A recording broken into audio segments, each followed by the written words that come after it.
Welcome to an Ask Aram episode, the show where leaders bring their tough questions and Aram offers actionable, practical insights rooted in psychology, strategy, and real-world experience.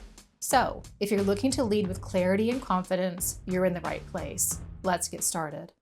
Our company recently experienced a sudden change in leadership, and it's left many of us feeling uncertain about the direction and stability of the organization. How can we navigate this abrupt shift? What can leaders do to rebuild trust and ensure the team stays focused and engaged during this period of transition?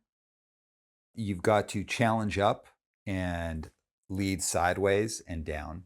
So, what I mean by that is if you feel something has happened that has shaken trust, that might just be a perception. It might just be, like we don't have all the information. Or maybe you're right. Maybe something uncool happened. But the best way to really get to the bottom of it is challenge up. Now, I don't mean challenge up like kick someone's door in and start yelling and interrogate them, but pick the right leaders and have the right kinds of conversations about it in an appropriate way. So challenge up. And when I say challenge, ask the questions you have to ask, bring up the concerns that you need to bring up.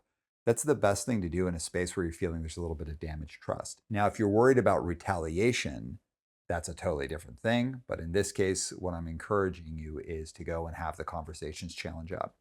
Lead sideways and down. So when organizations are in a situation where they feel there's been a loss of trust between leadership and other people in the company, it's totally normal for people to talk about it and to talk about it with your peers and talk about it with people who report up to senior leaders. It is totally normal, and everybody wants to blow off steam.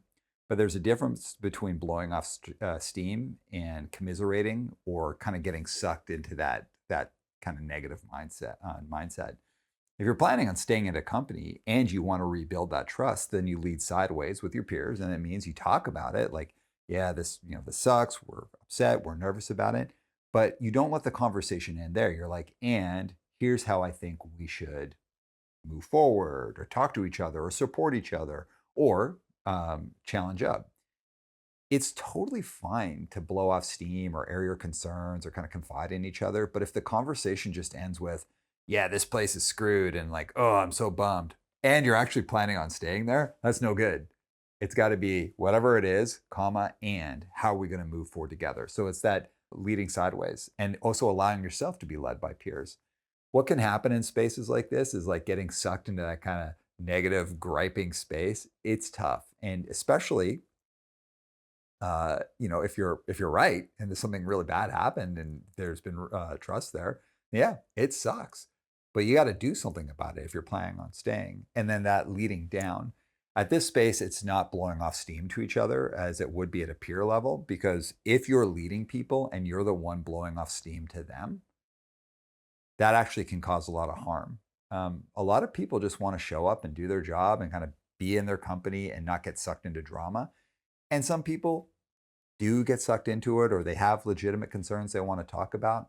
It's okay to allow people to talk to you if you're a leader, for sure. Totally fine. I really encourage you there to not then you start dumping on them or blowing off steam on them.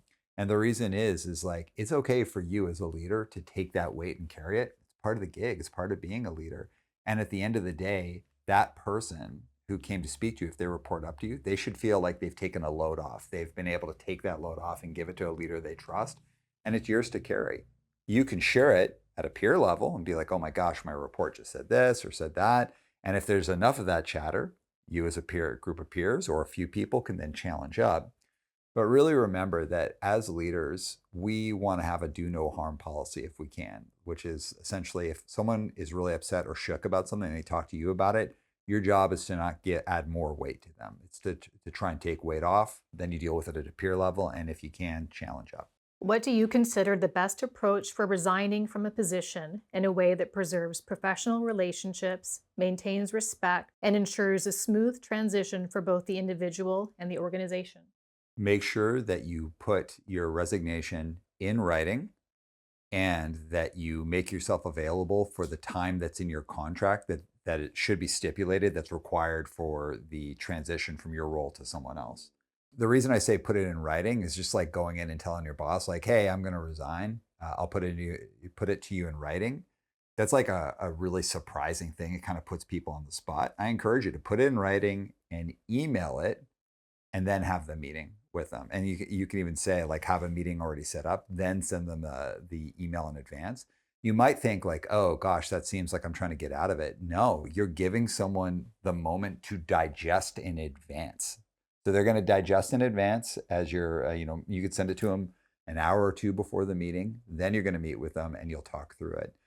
Resigning on the moment, especially if you're like in person without sending anything in advance, especially if you're someone who's in a crucial position, you're not only resigning, but you're also asking the person in front of you to manage their response to your resigning in the moment and like have the right kind of conversation. So send it a couple hours in advance of a meeting, then meet, say your piece, whatever it is, and make sure that you offer to stay for the entire time that's in the contract.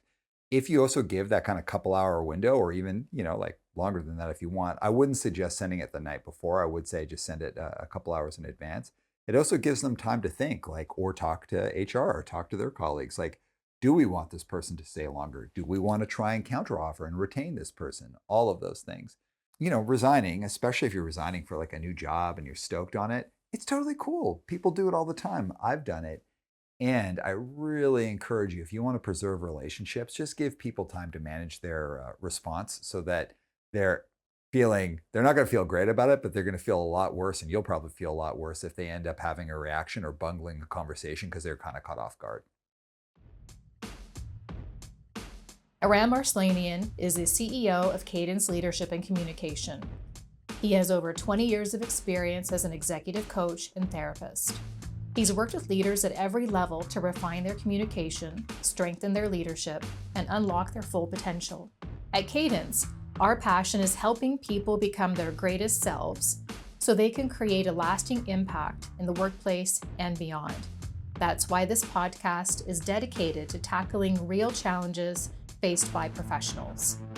Want to learn more? Visit our website for more info on coaching, courses, and 360 leadership assessments for individuals and teams.